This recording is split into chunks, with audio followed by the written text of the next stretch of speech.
Assalamualaikum and salam UiTM di hatiku. Ladies and gentlemen, on behalf of Enactus team, we welcome you to Social Entrepreneur Talk 2021.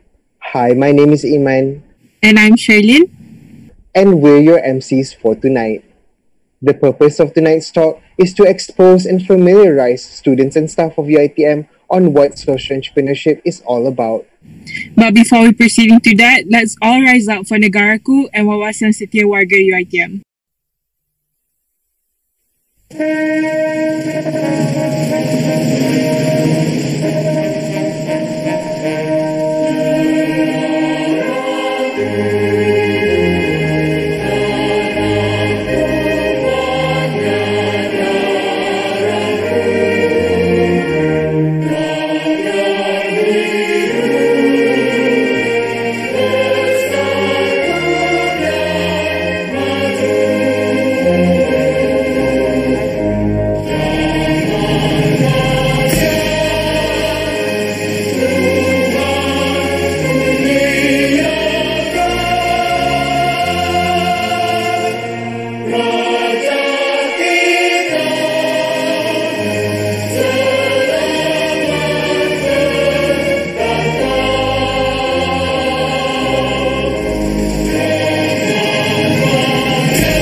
Thank you for this period of excellence.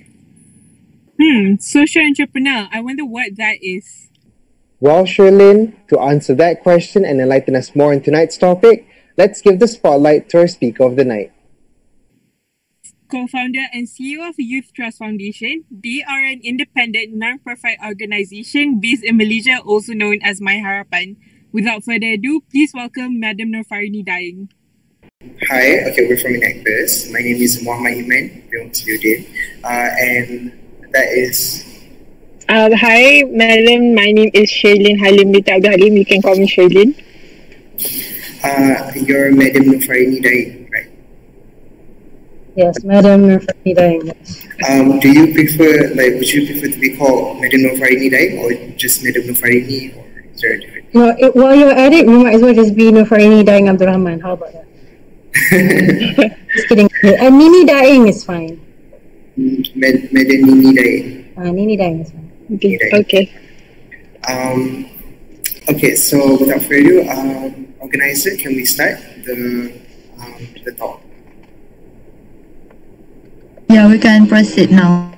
Right. All right. So without further ado, we're gonna start right now. Okay. So Assalamualaikum warahmatullahi wabarakatuh. So we're here to we would like to have a talk with you on social entrepreneur. Okay. So first of all, I would like to ask you, how are you doing today? How am I doing today? Yeah. I'm doing good, alhamdulillah. Alhamdulillah. We're How also about you doing guys? good. We're also doing great. Alhamdulillah. Thank you. You're in your car? Yeah, I'm having some personal stuff right now going on. Alright. Love the hair. Alright, sorry guys. Go Thank ahead. you. We're basically not in the same place right now. We're all remotely in different places, but we still managed to meet up to do this event. So basically, let's just get to it. Your company is well known for supporting youth projects. Is that correct? I don't know, you tell me. It's for you guys to say, right? Whether or not we're well known. Yes, we like to think that we are in the industry to really help young people pursue careers which are meaningful and preferably in social entrepreneurship. That's right. Okay, can you just tell us what is the most latest youth project that you've come across? Oh, there's so many. I think what we are doing now is also in supporting micro enterprises, especially during this pandemic. So there are quite a few ones at micro level, and they do sell things like crafts, the normal food within the food critics. But obviously they serve in providing job opportunities to their own respective communities, which I think is pretty awesome. And I think recently we just ended social innovation accelerator program with Sarawak Tegas, and we saw at least 5 who actually graduated, and they are quite wide as far as businesses are concerned. They do niche fashion, more of a fashion design, which promotes artisanal and local made produced products, fashion items, based mostly in Sarawak, but they're hoping to expand globally. You have you have Timoga, for example, which they're trying to provide a platform for retail grocers and farmers, so consumers can get direct access to really good produce direct from the farmers within Sarawak at the very least. So there's quite a lot of exciting things. Youth here, we define it as 35 and below. I wish it was slightly older because I feel extremely youthful. But unfortunately, it's fine. But yeah, so as far as we're concerned, any businesses or any initiatives, when you say youth, is by those who are 35 and below. That's really cool, because I've never heard of such projects, because most of it started right after the pandemic started, right? All these projects, all these micro businesses. You have some micro businesses who have been trying to pivot, obviously as a result of the limitations brought about by the pandemic. They've changed. Some people have changed from products services and have instead developed more of product-based solutions, so that they can still be able to engage with consumers and customers and gain some profits. But I think actually, when we talk about social entrepreneurship, it's been in the country at least for more than 10 years. As far as we're concerned, it's as young as we are. We're 11 years old. And you talk about really social businesses, it really started off in Malaysia in 1976 in our country through a Grameen Bank replication via AIM. So there have been a lot of efforts, but I think it's in actors also. I feel we provide quite a bit as far as funneling good students who think, who are socially conscious and want to be able to do social entrepreneurship. So we do see an uptake, more new lah. If you say 10 years, 5 years, yeah, it's newer. Okay, so most of our viewers, people that want to, mostly students and like the younger generation, don't really know much about social entrepreneur. Since your company is like one of like the social entrepreneurs, right? Can you introduce to us about myHARAPAN? We're actually a not-for-profit, but that's not to say that we don't look at ourselves as a social enterprise or social business, meaning that we have a business model, we have products, mostly services that which we do provide, but the aim and intention is really to fulfill a social need. So that's what a social business is. All our profits goes back into our organization to ensure that the impact can be achieved. That's not to say that we don't pay people salaries. So we're not volunteer based. As I mentioned, it is a social business. So everyone has to be given fair wages. There's 7 principles in social business. But at the end of the day, it is at the end of the day a business, but whose primary objective is to fulfill and to meet a social need that is that's important. So that means they have to be able to sell. They have a product, they have the service. You charge for it. You don't necessarily give it free unless there are different models of cross-subsidization. But it is a business. But you're not in it to get the Mercedes-Benz or the Porsche or the Tesla car or whatever. You're in it to ensure that your social objectives can be met. It means you're solving problems of the poor. You're trying to reduce waste, food waste, stuff like that. If you follow the SDGs, that's a great way to, as a guideline, it can show you where you can go. Yeah. Okay, Madam Mimi. So most people they don't really have the awareness about the existence of social entrepreneurship, and they often confuse themselves between social entrepreneurship and NGOs. So can you tell us what is social entrepreneurship and how can we actually differentiate between actual social enterprise and NGOs? Nak tu sadar apa? Sure, where one? We are as like a social entrepreneur, but Yeah, I mean, you have a very good community development type of initiatives, and I feel that over the years that there has been a lot more emphasis on how to ensure that this is sustainable in the long run. Bukan hanya, it doesn't stop at, one batch. That there is continuity, that the impact can be felt by the communities that you address for a longer term. And that can only be addressed through social entrepreneurship because you're looking at yourself as a business. That means you still need to come in and have a business model. You still have to come in and have a proper revenue model. But at the end of the day, does it include your communities? Your stakeholders and your key stakeholders are your beneficiaries, or I would deem them customers as well.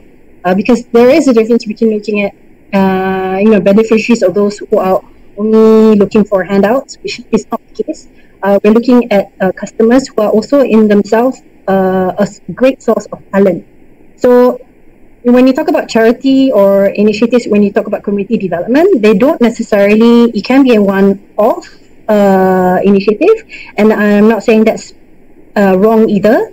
It can be a gateway to a lot more other things. Say, for example, people do community development one-off because they want to be able to engage with this community. They want to be able to know them, right? So, gotong royong, for example, right? Gotong royong may end within those 1 or 2 days. But I think it's really is an activity which helps in starting off or catalyzing more of a relationship with the communities that you're trying to target, right? So it's more short term, but it can be part of a longer term objective. So it really depends. Charitable organizations are still, they don't necessarily are profit driven, obviously. So the other end of the spectrum are corporate, normal private companies. Those who who are really in it to drive up shareholder value, right? So in this case, it's really about value to the community or to the environment. So that it's one end of the spectrum lah. But having said that, I feel that there is a grey area for now. I think a lot of private companies now are more aware of the fact that in order for them to live a longer time, to reap benefits which are good for both all the triple bottom lines, they have to be conscious about the way they manufacture, the way they produce services, the way they treat their employees. So I feel that there's if you want to be able to do business, you have to be socially conscious. So I don't want to confuse you any further, but I feel that at the end of the day, all companies will become social businesses at the end of the day.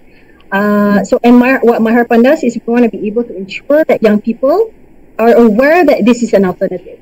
That you can actually, guess what?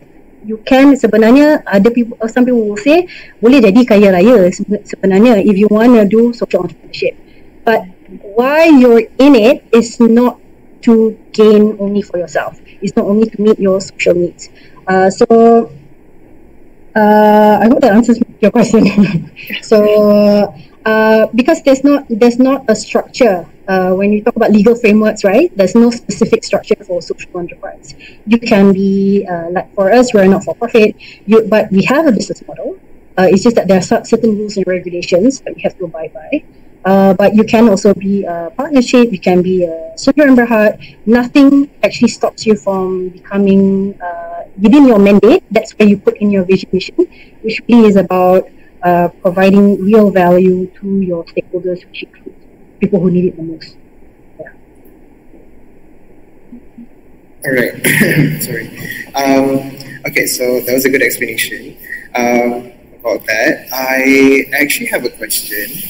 Okay, so in Enactus, we normally, in our projects, how we distribute the profit back to, how we distribute the profit is through a method of 60-40, where 60% goes to the target community and 40% we don't keep it. We use it to either expand the project, add innovation to the project, or expand the target community. I would like to know, in your opinion, how would a social enterprise distribute profit given to the society? I didn't need your mic. Okay, so I think anything beyond within the, if you notice at the blueprint level by MEDAC for social entrepreneurship enterprises, is anything, I think, if I'm not mistaken, is anything beyond 51%. So 51% is kept within the organization or put into places where it benefits your intended objectives, your primary the problem that you want to be able to solve. I think that should be the way to go, because otherwise you may be diverted to, bila tiba-tiba dapat banyak duit, it's like, oh, you know, or we can gain something out of this. But that's not to say you cannot, it doesn't go back into the organization to ensure that your organization and your people are actually paid to do the work, because they also need to eat, right? So a lot of people have a tendency to forget that, oh, you know, salary tak payah dibayar. Ataupun initiatives do not have to consider the very talents that are actually doing this in order to come up with the solutions. So it's just a note lah, because we do have a tendency, or you know, everything as far as doing good is concerned, it has to be voluntarily done, you know, with no money lah. So that I think that's wrong, because as a business, so if you're a social business, it's really about ensuring that you are paid fair wages, at least to a point where you feel that you can sustain yourself. You know, at least some people put lower market rate wages, but it really depends on the industry. It really depends on the organization. Asalkan you open cukup makan, cukup everything, that you're able to scale and grow, and that's where you make your decisions. But to give it away to beneficiaries, for me, the idea is if you're able to distribute that, is it because they are part and parcel? Or when you say 60%, right? Is 60% given to them because of the work that they do? Or is it something that they have contributed? Or is it in part by way of the solutions? You get what I mean? So it cannot be just, I 60%, I distribute fee. I would like to think of them as part shareholders juga lah, kalau beneficiaries. So they have buy-in, they have some level of ownership as far as the business is concerned. Or they could be part of the supply chain. That means they're part and parcel of the workers, the talent pool that you have within your organization. So for me, when you talk about 60%, it cannot be the normal charity lah. It's not CSR money. As long as that's very clear, then it's fine. I feel 60%. And then 40% gets back into the organization. Terror lah you all, 40%. Yes. Okay, so the next question from us will be, so can you give to the young people out there, so can you give them some motivation or tips on how can they actually actively participate in social entrepreneurship activities? Yeah, and I would like to add to that question because, as of right now, we're still in a pandemic and it's really difficult for us to move around. Like as in actors, many people would like to contribute to social entrepreneurship. Many people would like to learn, but it's of the case of where some of them cannot come back here. Some of them are like limited to where they are. So, how would you motivate these people? I guess it really depends on your mission and vision, right? And what it is that you want to address. So I feel that in as much as the pandemic has resulted in us, be limited to our own spaces, that's not to say we cannot be connected. I think what we've seen is the need, even the increased need for us to be more connected. So one is obviously if you want to be, you have to have an interest in social entrepreneurship, obviously. But before that, you have to be aware of what it entails. So I think that's where coming together or just looking around you, right? It doesn't have to be at UiTM. It can be within your own areas, within your own communities, which I feel a lot of things can also be done. It's just that it's separate sama-sama. You get what I mean? So I think it really there's so many things that I feel that technology can offer. So it's constantly thinking about, okay, right now what are the issues? We can tell is perhaps the fact that some students can't even get internet access.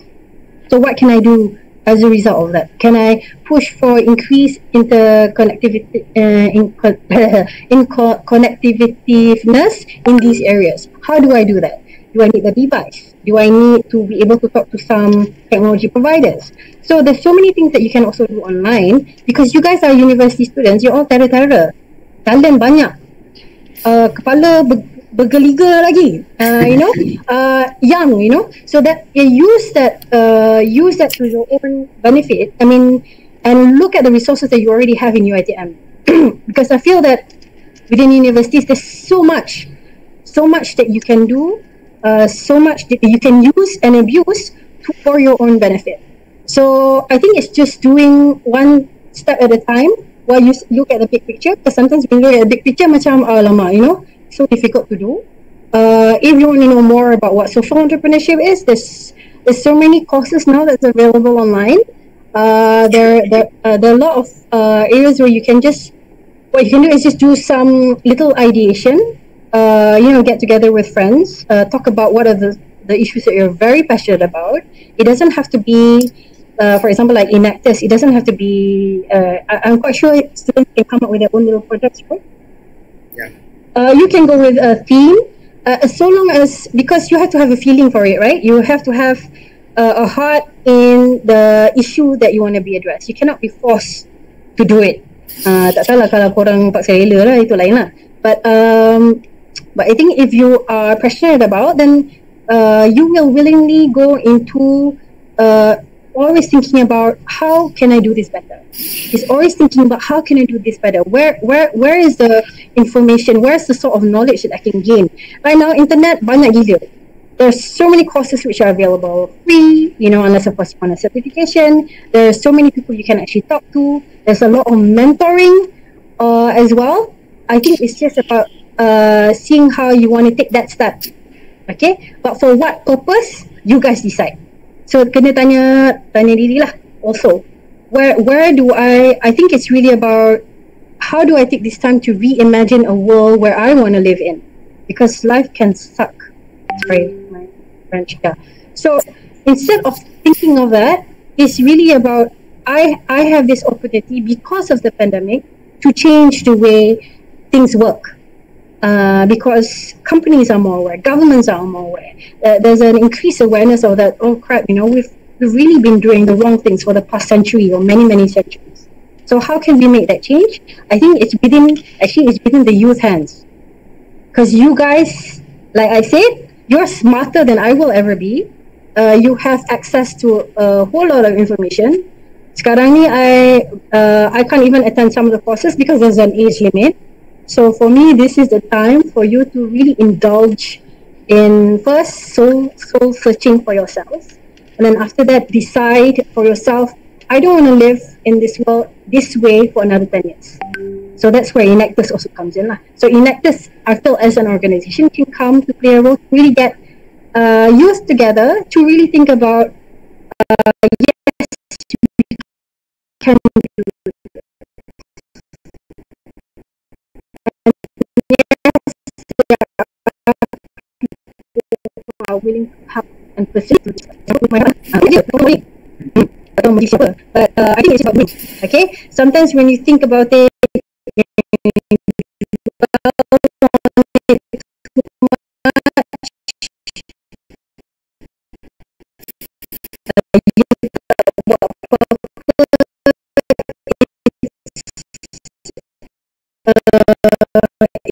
feels as if it's very hopeless. So I think it's taking in that sunset but actually doing action. Okay. I appreciate it. I think I agree. That's about the step. So would it be okay if you would share with us how you became in social entrepreneurship? How did it all start? How did you how did it start in myHARAPAN? Where did you start learning? Well, I think I've always been interested in community development, in helping communities really look into their own abilities and not be impeded by what they feel they cannot do because of their backgrounds, because of their profiles. I've really believed that ever since I was in university. I did a lot of volunteering work. So whatever that you're doing now is really great. Okay, so because it gives you a pulse on the ground, it really helps you understand what is going on at grassroots level. And for me, that's an absolutely good time to really know people, to really understand and empathize with the people, not just within your own. You don't live necessarily in your own bubble. I think as a result of that, I think that there was an opportunity to come up to establish not-for-profit. I mean, this is where Harapan comes in. We are 11 years of age this year, inshallah. Yes, and I jumped on it obviously. So because what we saw was we did not want to become the normal charitable organization where a lot of it was dependent on donors. There was a lot of donation drives. We did not want that because a lot of the founders, all of us, were actually from more of a business background, some experience in government, and we're supporting entrepreneurs and young people who wanted to do good but were not able to because people thought they were too young. Okay, so we thought that we'd ask them exactly what it is that they needed, and as a result, kita pun bukan shock sendiri. We did not establish to just look into what we desired, but at the end of the day is whether or not our key beneficiaries, aka the youth, actually needed this. So as we moved and we wanted to be able to test different models, we didn't really know what social business or social entrepreneurship was. But we knew that we wanted to make it a lot more sustainable, meaning that we would have to include certain commercial, business doesn't mean blasphemous. Okay, business doesn't mean it's only for profits, right? So we thought that we'd use the models which have been very useful, but how can we ensure that at the end of the day we are able to meet, the real problems that our beneficiaries were facing. So I think as a result of that, we actually met with Professor Yunus. We were privileged enough to be able to meet Professor Yunus, who gave us an education. He sat down with us and really told us, you know what, you guys are doing exactly this. It's called social business. So from then on, we were quite certain that this was the direction we wanted to take. We wanted to ensure that in as much as we wanted to do good, we had to be very savvy about it. We could use our experience and knowledge in business, from our many years of experience within our respective companies and organizations, and to use it for the benefit. So as a result, we found out that if we wanted to do this, we wanted young people. We wanted to facilitate the young people themselves to help themselves at the end of the day. And we felt that in order to develop your true potential, you had to be aware that there is both the selfish and the selfless side of all human beings. So all this while, we've always been selfish. Selfish, aku nak kerja, terus kerja dapat gaji besar, blah blah blah. That's the normal story lah. But we want to say that there's more to life than that. That you can still gain a good life, a meaningful life, by embarking on more of a meaningful, more conscious purpose. So I think it's really about how can we get young people to be more purpose driven. So that would be our main objective. And over time, I think what we've seen is, I think it's easier to support young people to do good than obviously to do it ourselves. Betul? So we've always loved Enactus because that has always been a funnel to a lot of would-be social entrepreneurs. Easy because you understand what we mean by really community development. Whether or not you're sustainable, yang tu masing-masing. But for us, we feel that that's where you learn. Okay, that's where you are able to learn the differences and be able to learn the sort of mistakes that you can make and sometimes you cannot make as far as developing communities are concerned. You cannot biarkan after 2 years, 3 months. It's not as easy as that. So I think from then on, we became more of an intermediary. We saw ourselves as someone that just wasn't a social entrepreneur ourselves, but we wanted to promote social entrepreneurship because we felt that would be the best model in ensuring a longer term for everyone, including our youth. So it's been from then on, and as an intermediary, we do a lot of stuff, and we do a lot of services to ensure there's training, obviously, there's training, mentoring. These are paid, not necessarily by the youth, but by companies who believe in our same shared vision. So there are many models, but we really truly believe that the only way to go and the only way to sustain is by embarking on more of a entrepreneurial endeavor with a social objective. So I'm old now. But the bulk of the team is okay lah, quite young lah. But I think that's where we play a role as an older person when we talk about developing young people. So that we want to be able to see that missing part in schools, in universities, that missing part about saying, guess what, you can become an entrepreneur, you can become a job seeker, you can become a job creator, and on top of which you can create jobs for a better good, a greater good.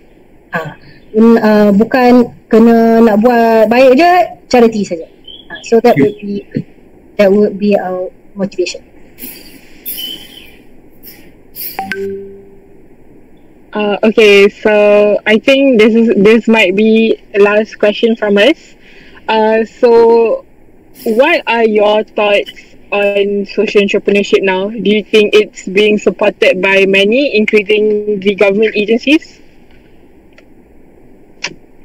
Definitely. I mean, I think as far as I'm concerned, the government was the main supporter, and I feel that it is it really bodes well if the government is supportive of social entrepreneurship, because the way we conduct business, I think, is fundamentally wrong lah. Governments cannot do everything. So how can we ensure that citizens can become as contributing as anyone can, but through this model called social entrepreneurship? So the government through its many agencies, before this mostly Magic, through now mostly social innovation, you have NADAC with a lot of courses and more of the enculturation, creating an awareness is concerned. A lot of them are coming into place to ensure that there is credibility, that social entrepreneurs have credibility lah. So I think it's whether or not it's enough. I think it's always we always need to continue with the process of awareness. Universities now will have to play a major role, and I think that they are through MOE. So I think it's just ensuring that particularly the public are aware that this is something that they can, is the difference. Like, they need to be able to know the difference between a charitable organization and a social enterprise. They need to know that as a social enterprise, you are able to charge, for example, or for your products and services. It can be a premium. It can be below market rate. So I think it's really there's a lot of support. Is there enough? I feel maybe not, particularly from the corporate sector. So I like to just poke on corporate sector's way of doing business. I think is how can we get them to really include social enterprises or social entrepreneurial endeavors within their respective organizations. So they may not be a social enterprise, but how can they help within their own supply chains, for example? How can they procure more from social enterprises? How can they support businesses by social enterprises? I think eventually it'll come to that, because there's a lot of people who are talking about it. The banking sector also is restructuring the way they are giving out loans. For example, they're giving access to financing to micro enterprises. So there'll be a lot of changes. Again, accelerated as a result of the pandemic. So there's good and bad, but I like to think that there's a lot of good that can come from COVID-19, obviously. Yeah, we also agree to because it really has opened our eyes to a lot of things. So yeah, thank you so much for answering that question. I guess we have no other questions relating to social entrepreneurship. I think that's all. So thank you so much for answering those questions. However, I would like to ask you personally. I am a degree in finance student, reaching my 5th semester next semester, and I'll be entering into an internship phase. So I love the things that I've done for Enactors, but then I feel that in the future, once I finish, I won't be able to involve myself in social entrepreneurship. So I would like to ask, does myHARAPAN offer internship courses? No, do they offer internship? Yeah, for students. Yeah, we do. We even have a partnership with UKM right now. UiTM belum lagi. So yes, and it's in particular, it's got to do with exposing young people in their various fields to social entrepreneurship, because it's very wide, right? And in finance, I feel that there's a lot of opportunities for you to consider, with fintech coming up along.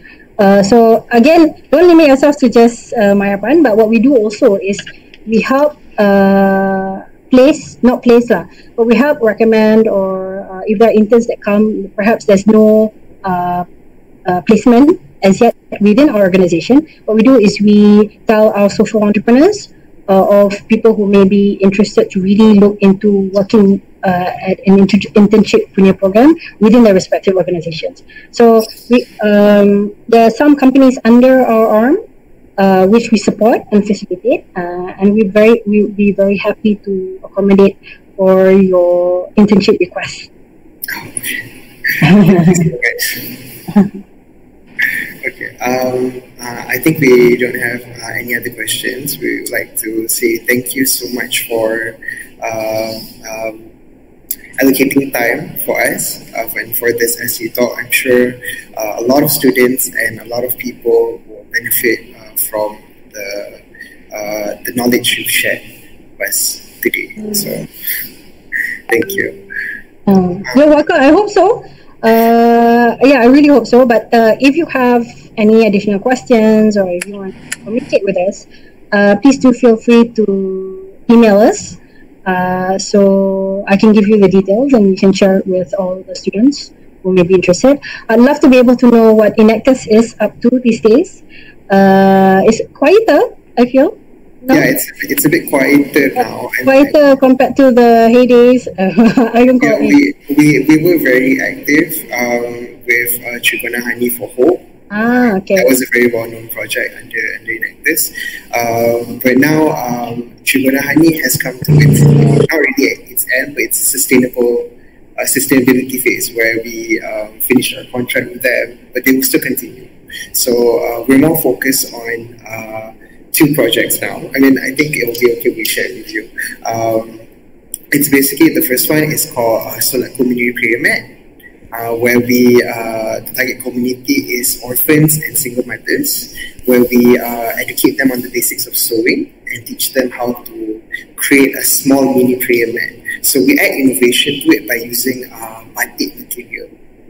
So that would, batik material that's from, the extra bits of kain batik that's normally thrown away, and we take that and use it into the mini prayer mat. Another one is called the Great Oyster Mushroom Project, but the target community is different this time, where we focus on ex-drug addicts starting in clinic ke tengah jaya dulu juga. So, inshallah, these 2 projects will focus on more and they would be as successful as Tribuna Honey for Hope. Cool. What I would want to see is be able to see one entrepreneurs among you who can lead, basically set up that business. So it's not necessarily run by the community. We're still looking into that because inshallah we will find that. Have your own business. Yeah, I mean, starting a business is quite scary, but yeah, as you said, you studied in university. Yes. No, you already have. Your risks are a lot lower because you started in university. That's true. Yes. Yeah. So for me, it's what's stopping you guys from setting up your own business. Be your own finance guy. Shirley, I don't know what you're thinking right now, but Shirley's taking investment. Sorry? Investment. I'm doing investment analysis. Oh my gosh, you guys are so... Oh gosh, okay. So a tough one. So, what's the thing is, you have this. You have gone through the experience of starting a business. So my question is, what's stopping you from starting your own? I mean, some of us have our own businesses. Okay. Social enterprise. No, it's not a social enterprise. Social enterprise. It's a bit difficult to, not really difficult, I wouldn't say difficult, to start a social enterprise by ourselves would be something that I think when you say this now, I think it's something that we should really focus on, because I haven't thought about it in the past few, because I've been in Enactus since 2017. Oh, Tula! Yeah. C4 level already, right? Yeah. C4 level already. Finance, investment. Who else here? There's Safika, Nabila. We have one from degree in accountancy here, and then there are 2 for degree in accountancy, and then some from hotel management. We're like from a range of courses. Right. So you have teammates you've worked with, right? Who've tried with you, who've done a lot of things with you. So my challenge is what's stopping you instead of transferring it to the community. My worry with a lot of these things like that is when you transfer it to the community, it can die off an early death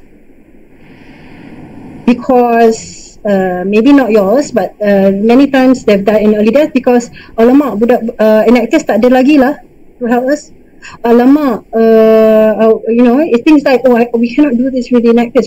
We've heard this so many times.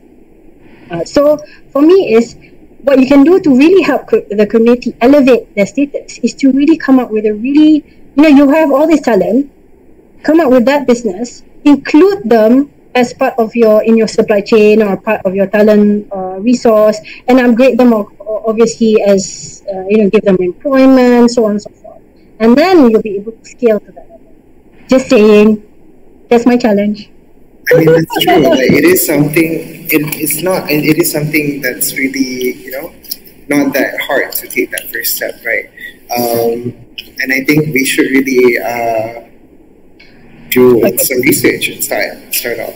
Yeah. It is hard, but you have experience. You have experience, so you have that advantage. You have the little thing that perhaps other people don't. So for me, it's sayang if you don't use it for I mean, it's not. I'm not talking only about social entrepreneurship for others. It's also for yourselves. So I mean, if it's really about, I want to be able to graduate and I want to be able to gain experience, you know, first and foremost, do you really want to do finance as finance is now? Do you really want to do investments? Unless you do it with a fintech company, which does, you know, there are a lot of fintech companies, as Funding Society, a lot of other investment companies and impact investors who are coming into the foray.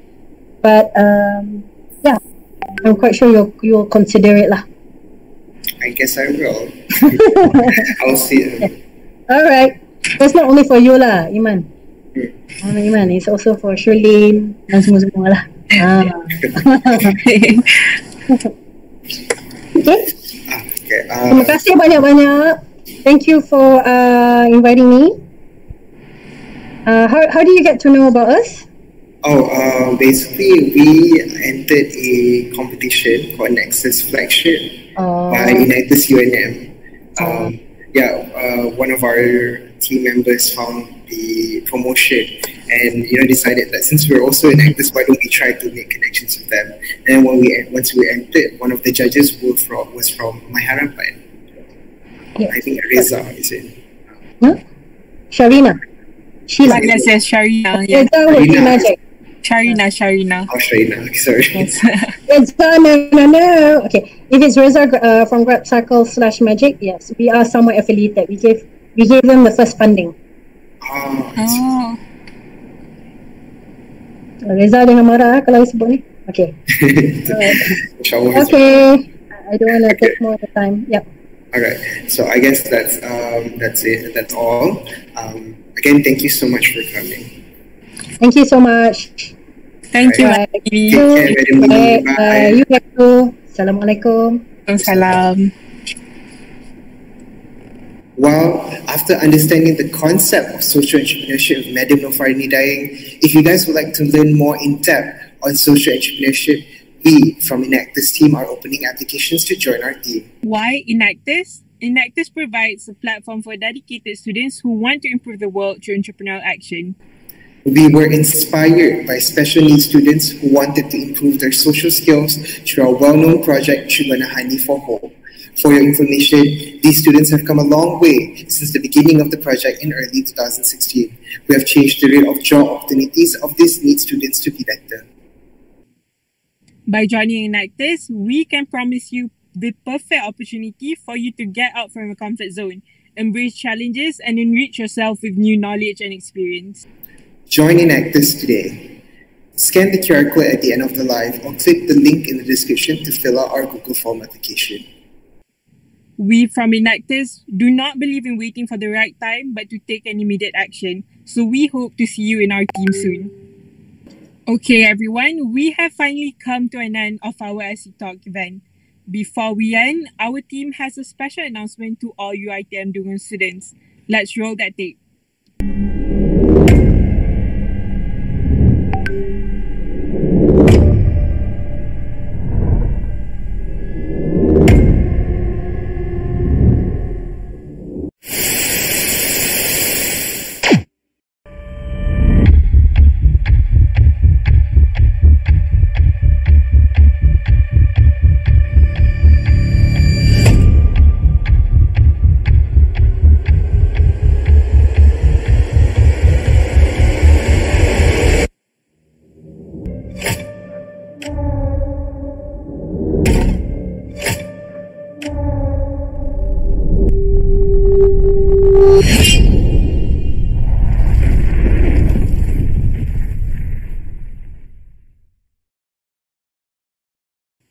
Okay, now back to our agenda. To see if you guys will focus, we have a quiz prepared for you to answer in the Google form later.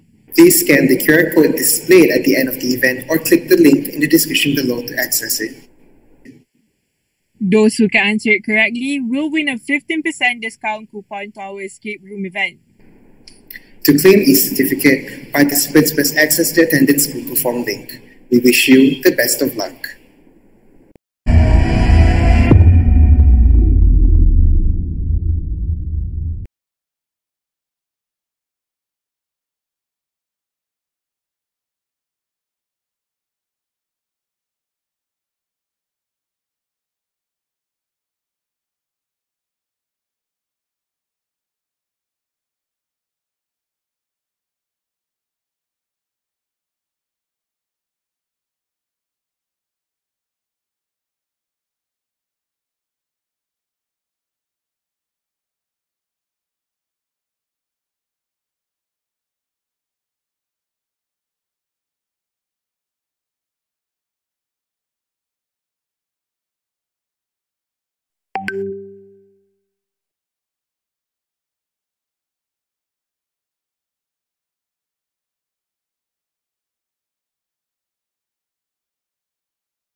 Okay, participants must access the attendance Google form link.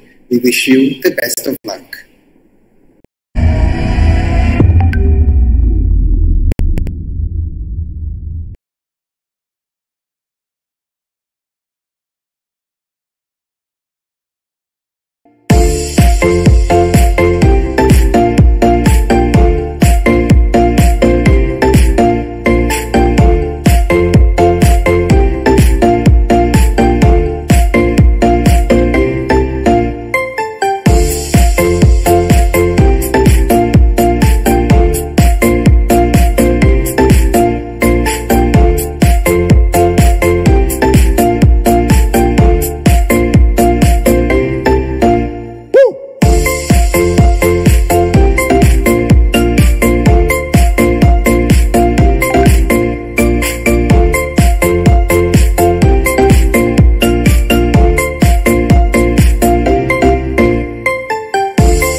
Entreprenuer.